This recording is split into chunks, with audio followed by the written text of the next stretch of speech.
Have you ever had a game or a movie or an album pique your interest, only to sit it in the back of your mind for days, weeks, months, or even years before you finally give it a chance? I don't know about you, but this happens to me all the time.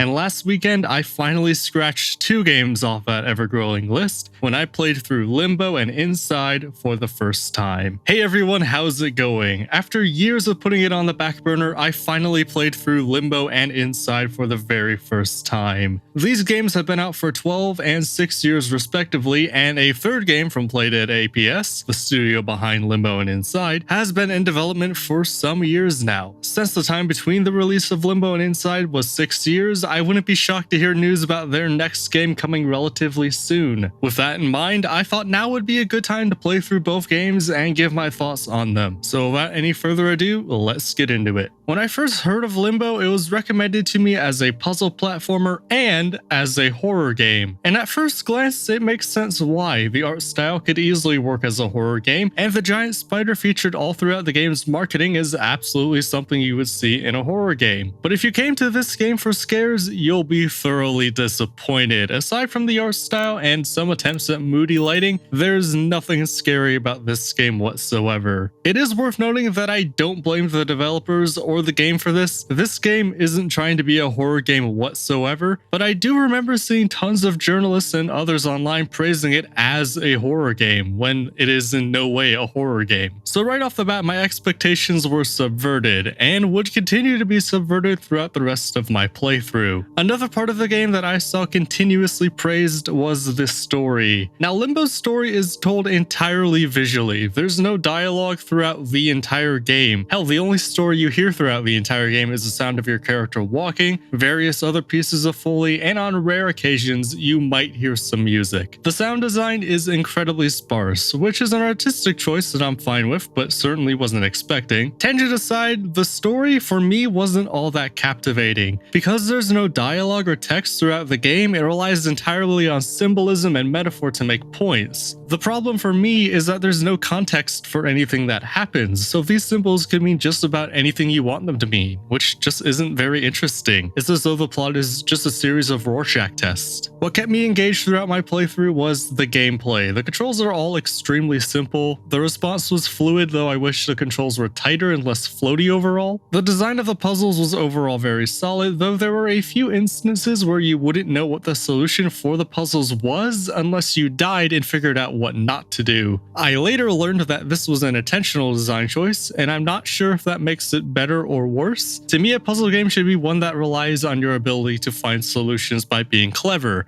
not by trial and error. But to each their own. It only took me an hour to complete the game on my first try, and I assumed that the trial and error approach to solving some puzzles was a half-assed attempt to lengthen the runtime. But this was only a problem in a few places. Most of the game can be solved by being clever and aware of your surroundings. And as for Inside, much of what I said about Limbo can apply here too. The controls are all the same, and the gameplay is almost identical. Inside does a better job of avoiding the trial and error approach to puzzles, and the ability to pass by movable objects without having to climb over them is a great addition that streamlines the movement. That combined with the camera and change to the art style gave this game a sense of depth that Limbo didn't have. Inside also gives your characters some context for why they're running and what the world is like. It's a dystopian world where the population is under mind control, and the organization that did that is running after your character, shooting at him and sticking dogs on him. Again, this is all told strictly through visuals. Things get more complicated towards the end, but the beginning of the game gives you context as to what you're doing and what your motivations are. Whereas Limbo, you just run to the right because that's what you're supposed to do. Aside from those changes, it's another go with basically the same formula in place. One thing I really appreciate about both games is the checkpoint system. Whenever I die in the game, I'm always surprised at how little game I have to replay to get back to where I was. Oftentimes, I didn't have to replay anything at all. This is something I wish other developers would take notice of, because it's something I always find infuriating when playing other games, especially especially when they're particularly difficult. Another bonus for achievement hunters like myself is that it is really easy to get all the achievements for both games. The only achievements for this game are beating the game and finding various collectibles throughout each one. I beat Limbo in an hour and I beat Inside in just under 2, and finding all the collectibles for both games won't take you more than half an hour across both games. The only other achievements are both in Limbo. After getting all of the collectibles, there's a really difficult hidden level, but you can beat it in about 15 minutes if you have a guide, and then there's an achievement for beating the entire game again with less than 5 deaths. This achievement is one I haven't even attempted to go for, and I don't know if I ever will, but even without that one, it's still almost 2,000 gamer score for less than 5 hours. Speaking of length, that's one final issue I have with both games. Both games are really short, which I'm perfectly fine with. I would rather a game be short and sweet than overstay its welcome, and each game does everything it wants to without the need for filler. But considering both games are still going for $20 each brand new, it's a hard sell considering the amount of content in each game. I was able to get a used physical copy that included both games for $15, and that feels like a much better deal to me. I think $1 an hour is good value for money with video games, and this is closer to $3 an hour, but